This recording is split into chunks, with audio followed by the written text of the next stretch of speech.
Welcome to the Colorado Real Estate Leaders Podcast, brought to you by Trailstone Insurance Group, bringing you interviews with Colorado's best real estate and mortgage professionals, empowering you to understand the current trends in the housing market so you can make the American dream your reality. Enjoy today's episode. It's a great day in Colorado, and welcome to the Colorado Real Estate Leaders Podcast. Today we have with us David Miller, who's an investment broker with Atlas Real Estate. David, welcome to the program. Thank you so much. Thanks for having me. You are welcome. Hey, so get us started with your story. What's your background, and how did you get into the real estate industry?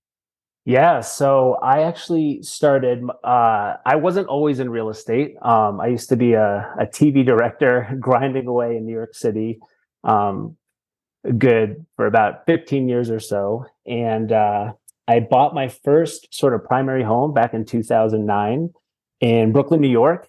And I don't think house hacking was a thing back then, but I ended up buying this place and I underwrote it at the time so that I'd have a couple friends living with me. And that was truly the only way that I could afford to buy it. Yeah. So back in 2009, bought my first place in Brooklyn, ended up having a few friends living with me. And that started my journey in real estate. I watched how that could subsidize some of my hard costs of living, my debt threshold. And from there just kept growing. Bought a second place in Denver years later in 2016. And my business ethos back then was, I want to find, 5 to 10 single family, I'd say A-class homes, and I'm going to start renting them out. And that all changed in 2019, when I met Atlas Real Estate. And I can go into that if you'd like. Oh, yeah. I mean, it's always interesting to me to hear, hey, one day I woke up and thought I'm tired of X, industry that I'm in, and I'm going to get into, and, I can only imagine, and we do not need to get into detail, but being a TV producer, director in New York City, you probably worked, half days and took weekends off, right? Yeah, totally. It was a really chill job. Right. Yeah, right. So you probably were like, good googly moogly, let's find a way that I can have flexibility, fun, and delve into relationship building and all of that. And sure, we've all heard of and read Rich Dad Poor Dad. So real estate, is one of those, bastions of security, but maybe that first foray with some of your friends subsidizing that. And then you're like, hey, that wasn't too bad. And let me get this other place. And then now all of a sudden, someone introduces you to someone that, at Atlas, and it's like, have you ever thought about? And here we are. So how did that proceed? Yeah, 1,000%. And you're spot on with everything you just said. I realized pretty quickly in my mid-20s, when I was working in production, I realized oh wait, how long can I do this for? There weren't a lot of there weren't a lot of people in their 60s other than, network executives in that business. And I was like, how long can I do this truly? So as you noted, getting a taste in, renting by the room, house hacking, that's when I started to kind of, clue into, real estate can be super powerful in a different way. And although my investment ethos has shifted over the years, that's really where it got started. So, basically, yeah. So in 2019, and this is kind of interesting and ties into some of my investing strategy. I had an instinct, believe it or not. I had an instinct in 2009 that said, I think it's time to sell your Brooklyn place. And for no other reason than I just had a feeling. I went back there. I sat in the apartment. I had a couple friends living there. And I was like, I think it's time to sell.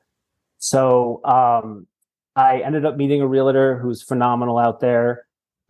She got us all set up, got the listing up. And it was at that time where just in kind of mid-process through selling that home, she had said, hey, have you ever heard of Atlas Real Estate? I hadn't at the time. There was no real prompt for why she would have said that, other than maybe she also had a feeling. She connected me to one of the owners at Atlas, and I said yes. And this kind of ties into something that we can talk about now or later, but it's the power of saying yes. And when moments come up that kind of strike you, or you get that sort of surge inside that says, I'm going to say yes to this moment, that one decision to reach out and contact this person she introduced me to was the defining shift in what started separating me from the pack as an investor. Well, I think that's really intuitive because this wasn't something out of left field. You had already bought a piece of real estate, you know, and house hacked, like you said. So it wasn't like, you know, underwater basket weaving. And that's like, what? It was something that was in your wheelhouse. At least you had been exposed to it. And then an opportunity presented itself. And sometimes luck is when preparation meets opportunity. And you just, you know, like I know Tony Robbins will teach about, you know, the velocity of money and, you know, making a decision in the moment. And it's like, you say yes. And then now it's like, okay, now we're moving forward. I think that's a really huge, like a life coaching kind of a concept. 1,000%. Yeah. I mean, that truly was it. I mean, that one, absolutely. I'll meet this person. We sat down, grabbed a cup of coffee, and I was intrigued. I was like, hold on, tell me more about the company you all have built. It went from one coffee hangout session to him saying, hey, let me introduce you to our head of sales. Great. We sat down. We talked about real estate for maybe 20 minutes and then our passion for martial arts for about 2 hours. It went from there to me saying, tell me more. And then he's like, let me introduce you to one of our head brokers. And I sat down with him and check this out. We ended up me throwing out my old ethos of buying 5 to 10 single family homes, A-class homes. And it went to this. It went, I'm going to sell this one Brooklyn place. I'm going to 1031 exchange it. And what we ended up doing was we ended up trading that out in a 1031 exchange for 4 multifamily buildings, 4 quads and a 5-plex. And that was within a 3-month period of closing on that Brooklyn place. And what's wild is my last signature on the commercial on the 5-plex was mid-March 2020. And we all know what happened about a week later. And turned on the news and the world was imploding, essentially. COVID was coming to our shores. And I was like, well, I either made the best or the most horrific decision of my financial future. And as we all kind of know in the space of real estate, since then, things went really right. Because people need a place to live. And so you had it all in place. You had it, the connections, and there it is. Yeah, really good. Awesome. And the appreciation stories, the rent stories, the learning the business. Granted, there's a lot of turnovers and things that you need to do, but man, the bigger picture, the 20-year picture of investing in real estate. I mean, my entire life changed in the matter of a few months based on a few yes decisions. And as a result, I've been able to switch out of my career in production and completely pivot into helping others learn this strategy, this model, that's awesome. And also find financial freedom.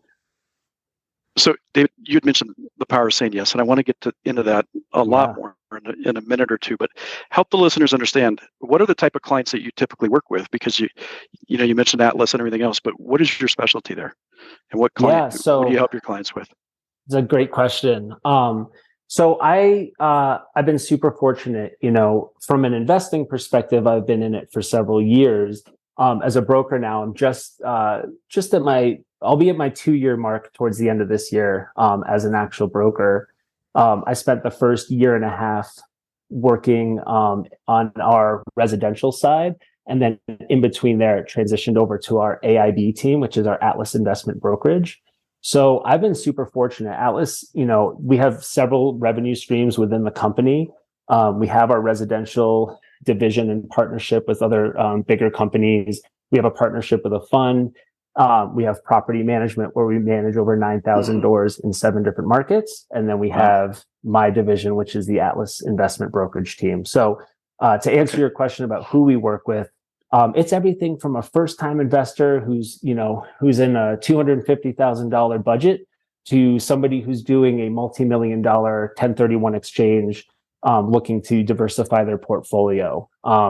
And having done a few of these myself, it's been really helpful to help other friends of mine who are like, well, I guess I'll just sell my home and get the tax hit. And I'm like, hold on, let's chat about other ways to defer some of those taxes, build some cash flow, build some equity, and create a real financial future path for you.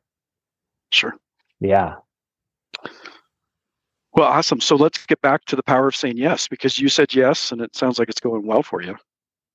It sure is. Yeah. I mean, this concept, interestingly enough, came from a moment in my family's life well before real estate was even, on the radar. It came from a moment, to get personal, or a little bit personal, when my mom, sister, and I had lost my dad, and we were on our first kind of trip as our little tripod. That's what we call ourselves. And we were on a little trip together. And our the first one we had taken, and there was routes that had been rerouted because of weather out of New York. And we were trying to, get to our destination. And finally, after, several little logistical hiccups, we ended up getting to our destination. And I remember the three of us were in a car together, and we were driving. It was actually to Rincon in Puerto Rico. And we're sitting there, and we made a pact together to, whenever opportunity comes our way, whatever it is, it's in personal life or in business or just in adventure, to always lean into the yes, to kind of quiet the mind of Awesome. where we can quickly go no, and to just say, hell yeah, let's do it. So we made a pact, and we've honored it. And it's been an incredible journey, from real estate and other things as well. So the power of yes is huge, to step in with that optimism, to know that there's always going to be pitfalls, there's always going to be bumps, there's always going to be challenges, but attitude is such a big part of how you go into this space, and I think it's crucial. So, David, quick question on that. I always like to look at things from from the opposite perspective. So, yes, the power of yes, I agree with that. When should you say no? Because you should not say yes to every single thing. 100%. Yeah, no, that's a good point. We definitely, if you've got undisclosed fire damage in all your trusses when you're doing an inspection, you might not want to, you might want to say, we might pass. But even opportunities, you shouldn't say yes to every single opportunity, because many times when you're out there and you're a hustler, people are going to notice that and go, hey, you should consider. And you're like, yes, yet. Well, at some point there needs to be a no. So how do you assess those? Yeah, I think that's a fair question too. And it's such a case by case thing. I think, when I say yes, it might also be better translated as metaphorically. So I think when I think of yeses in my life, for me, it's less about say yes to everything, and it's more about tapping into your most authentic self, your instincts. So like, what are my instincts telling me? And a lot of times I think people can let fear override good decisions. So for me, it's less about say yes to everything. It's, hold on, let me slow down, let me take a breath, let me pause. Does this make sense? Is my fear overriding my what my truest self actually knows, which is a hell yeah. And that's what I'll lean into. So I think there's easy metrics to look at things that don't make sense and say no. But I think the bigger thing is, don't let fear get in the way of opportunity. 100%. I think one of the things I'll tie it into one of the previous kind of statements or concepts you made, which was when you were first talking to that real estate professional about listing your property, and it's like you didn't know why she mentioned that, but it was just that feeling. Sometimes we have that gut feel, sometimes we have that intuition, sixth sense, if you want to think of it like that. And so I think that sometimes when we're assessing, like in the moment, split second assessing opportunities, sometimes it is that intuition to go, yeah, not really, but ooh, yes, tell me more. And then when I do assess that, then it's like all in, let's go. So I think those are some really neat traits to be aware of. Absolutely. And that, I think that gut instinct that you're kind of referring to and talking about, I actually think that's present in every part of our life. We are so incredibly, me included, distracted at times that we can't actually hear that. The sort of day-to-day takes over the noise. Yeah. The noise takes over that. But internally, I believe we have an incredible gut system. We have an incredible instinct system. Now, granted, I use math, I use pro formas. Like, I don't want to come off as like, you're just not like, let the wind blow you whichever direction it goes. Exactly. Right. I'm not using dowsing rods to figure out, whether or not this is a good deal or not. We're doing the math. But I think there is that other aspect of it that is extremely important, to listen to what your gut says. And I think that's super crucial as well. It's a holistic approach to investing. How about that? Sure. Yeah. So speaking of investing, you went from, like just punching the clock, doing your TV work and living wherever you're living. And you kind of dipped your toe in the water in real estate by doing that, bringing in some friends to buy that property. Great. And then in the back of your mind, you're like, okay, one day, what if I have this little portfolio of several, a few, single family residences. But then that scarcity mindset went from, I'm just going to rent to, I'm going to buy a house, to then, maybe I'll get a few. And then it just blew it out of the water when you were introduced to the concept of maybe some 1031 and buying several multifamily. Talk a little bit about how that scarcity mindset went into taking some calculated risks, not risks with a capital R, but calculated. And then now as you've fine-tuned that, how you take that into working with your clients to help them do the same thing and build their real estate investment portfolio.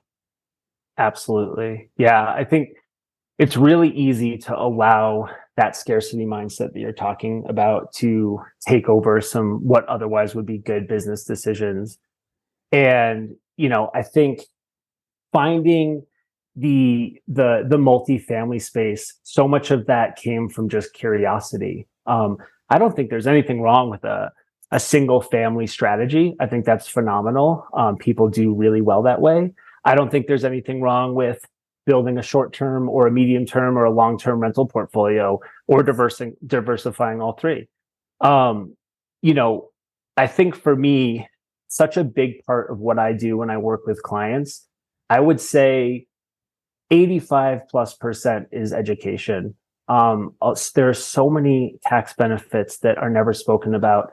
There are so many financial levers that we aren't taught if you don't come from a family who's done this before. And I would say such a big part of when I work with clients, be it friends or family or referrals, so much of what I do is let's just sit down and chat a little bit about your goals, what you're trying to do, where you are, what your runway is for work, what your risk tolerance is. And let's kind of start to build a strategy that feels appropriate for your needs. And a lot of it is just education. I would like to start out, you might be able to tell through this kind of conversation, I'm probably not a typical salesperson or a broker in the sense that I only want to do what serves my clients and the people that I work with to their highest benefit. So a lot of it starts with education. And then once we kind of figure out, okay, this is what you're looking for, great. Let's start building a buy box around that. What kind of markets do you want to be? What kind of home do you want? Where is that risk tolerance? And from there, we get to kind of play and we get to start to look through pro formas. And I got to say, it's so exciting for me to get to start to teach this stuff to people as well. Because it is easy to get kind of stuck in the sort of, as you noted earlier, the 9 to 5 punching the clock grind. And I had never heard the term mailbox money. I had never heard of passive income before. And then getting to firsthand experience it. I mean, I wanted to scream this from the rooftop. You all appreciate this, within, I'd say the first 6 months of me picking up that portfolio, I ended up getting my mom into a quad out here in Wheat Ridge, Colorado. I ended up helping get my sister into a quadplex down in Mesa, Arizona. I ended up getting a best friend into property out here on Tennyson in Colorado. So, the reason I transitioned out of production into what I'm doing now, helping people learn how to invest, came from just me pausing for a moment and going, hold on, I'm kind of like an unofficial broker just teaching people this. I want to do this. May as well get paid for it. That's what I'm saying. That's exactly it. And there was no better place. When I talked to our head of brokerage at Atlas, he was like, I'll hire you in 2 seconds. And as soon as I got my license, that's where I went and have been building and growing and developing from there. So the beauty of Atlas is we are investors helping investors. That's one of our mottos. My team is all comprised of other phenomenal, really intelligent investors. So, we're not selling a BMW and driving something else. We are invested in the same product that we provide for our clients, which is so I think cool. You said two things that is just spectacular that I want to draw attention to. And I'll preface it by saying that literally 30 minutes before we started this conversation on this podcast interview, I was watching a recording of a marketing mastermind call, and this person was saying, hey, I'm trying to build my business and I coach people how to use Facebook ads, and I'm having trouble getting new clients because all I'm doing is cold calling. And the person on the call was like, wait a minute, you're cold calling and that's it. And you're teaching people how to use Facebook ads. Why aren't you doing Facebook ads to get business to do Facebook ads? And so that's exactly what you just said, is if you worked just a desk job and you're teaching people how to do this, that'd be like, oh, okay, that's nice. But you're like, I've been there, done that. I'm doing it. I've got this many properties myself. Let me show you the ropes. Let me guide you because I'm doing it right now. And all of my other colleagues on the team are doing it right now. Come join us. And when you have that approach of teaching and educating from the perspective of currently doing it, not just I've heard it done, that's a pretty magical recipe.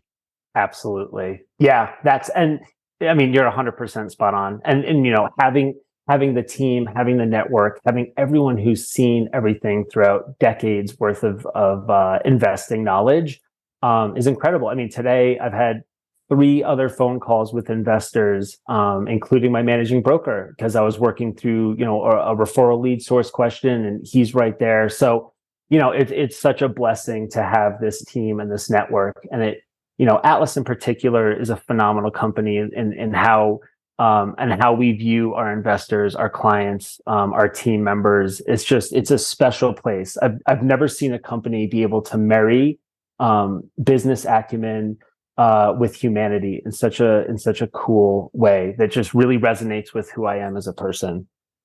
I love it. Well, David, it's been such a pleasure chatting with you.